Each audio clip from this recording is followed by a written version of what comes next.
a note. Today's the day. Meet me over in the whiteboard animation studio, TheseStars. Oh, and look, Stick Figure's gonna be there too.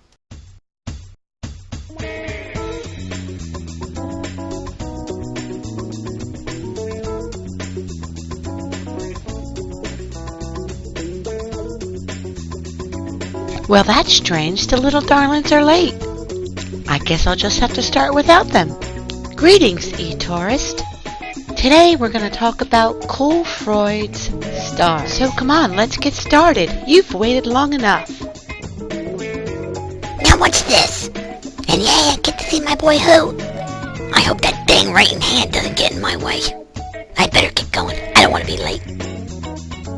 And to have some fun, we're going to use whiteboard animation. This here is your Cool Froyd character. I sure hope you don't mind I borrowed a few pictures of him for this presentation. Excuse me. Hello, do you think we can get Cool Froyd in bright, vivid color, please? Ah, now that's more like it. I hate to be a nuisance, but do you think we can get the frame also in full color? And how about scaling me down a little bit? Absolutely perfect. We're ready to go. For those of you who don't know, Cool Froyd is a character designed by the extraordinary tourist. Oh no, not a new cartoon character. I gotta complain about this. Nobody's gonna want to play with me if they keep on coming out with these new cartoon characters. Now he's a pretty good looking cat, I'll give you that. But what has he got that I ain't got? Are you through with your rant, Stick Figure? Yeah, I think I'm done ranting and raving these stars. It's not what you think. Well, I'm starting to think I'm getting pushed out. This is a special production for eTourist. What's so special about it? Well, I think Cool Froyd is a special character, and I wanted you and HOOT to be a part of this production. Really? eTourist got a brand new character? Do you think you can put yourself aside for a few minutes and help me get through this presentation for Ted? Yeah, I think I could do that for eTourist. Hi everybody, I'm sorry I'm late. I had a heck of a time trying to get into the new whiteboard animation. It's good to see you, Stick Figure.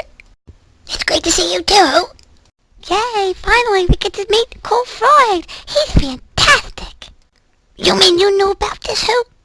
Well, I only know what TheseStars told me, that Cool Froyd is an actual painting, and then Ted turned him into a cartoon character. Just like he did with the picture of me. Well, if we can get started, everything will be as clear as the bell in a minute or two. Well, I don't know about the rest of you, but I want to know what the plan is for this Cool Froyd. Cool Froyd has a long history with Ted, and we're going to use the stars to find a sun sign for him. A sun sign? What the heck's a sun sign? Okay, whiteboard animation, give me this 3-line grid in another frame, please. Okay, Ted, you said it was sometime in December of 1999 that you first sketched Cool Froyd. The next date of importance is July of 2009 on the 26th, when you shared with us the painting of Cool Froyd on YouTube. And moving right along is our last date of importance. And it was January 23rd, 2014, when the world got to see Cool Froyd for the first time as a cartoon character. And just for everybody's enjoyment, here is a little video clip from one of Cool Froyd's cartoons. Now this I gotta see. I'm Cool Froyd, and you've caught me before I've had my first coffee. Yeah, that's right. I'm a coffee drinker. I don't know about the rest of you, but I think he's a wonderful cartoon character. Okay, whiteboard animation, now let's make room for our charts. Oh my god, she didn't even start with the stars yet. We're already into this like 4 minutes already. Please don't be overwhelmed by all the symbols here. We're going to break them down one by one. All you need to remember is that each planet has its own orbital speed in which it moves around the sun. And that movement can be measured by degrees of celestial longitude. The first chart to examine is the one for 2014 when Froyd was publicly presented as an animated character. Here we see the sun on January 23rd was 3 degrees of Aquarius. Looking for the strongest aspect, I'm noting a conjunction between Venus and Pluto. that can be interpreted as likable power. And Venus is also opposing Jupiter, the planet of publishing. We also see that Mercury is trine Mars. Mercury is the planet of communication, while Mars is the planet that rules the muscles that makes for movement. And lastly, we see the moon conjunct Mars. The moon is always about personality and public life. With an aspect to Mars, this would increase Freud's public likability. Next, we're going to look at the chart from when the process of painting Freud was shared with the masses on YouTube. We see in this chart that the sun is 3 degrees of Leo. Holy moly, these stars! 3 degrees of Leo is exactly opposing the sun at 3 degrees Aquarius in the January 23rd, 2014 chart.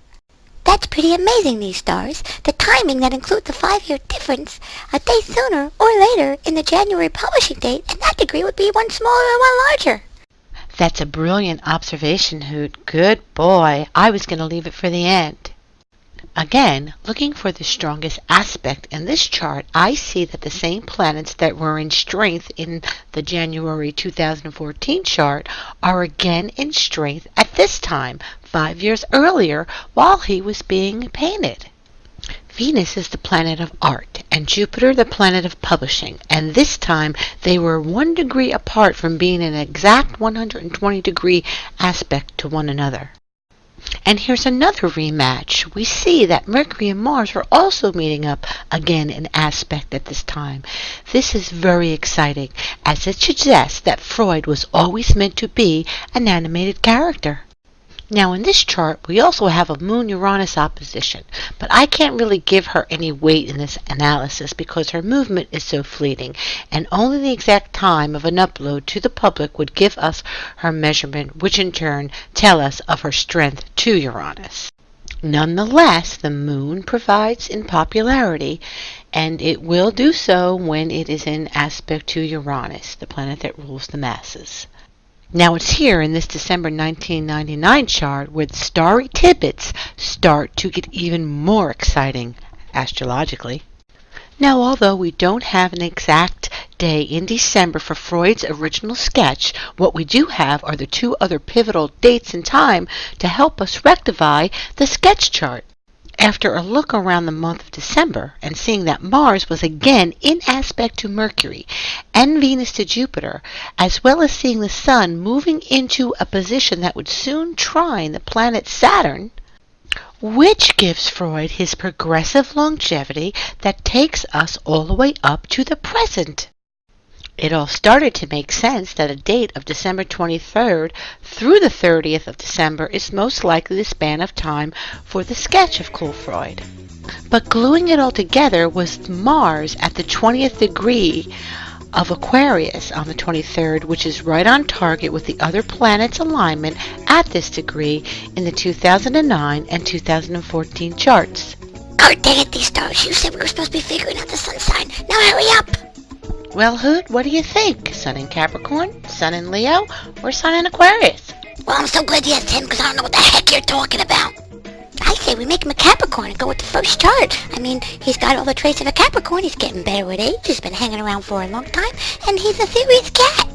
Well, there you go, Ted. I'm going to agree with Hoot and give the Sun in Capricorn to Cool Froyd with a strong air element. And he is definitely ruled by the planet Mars.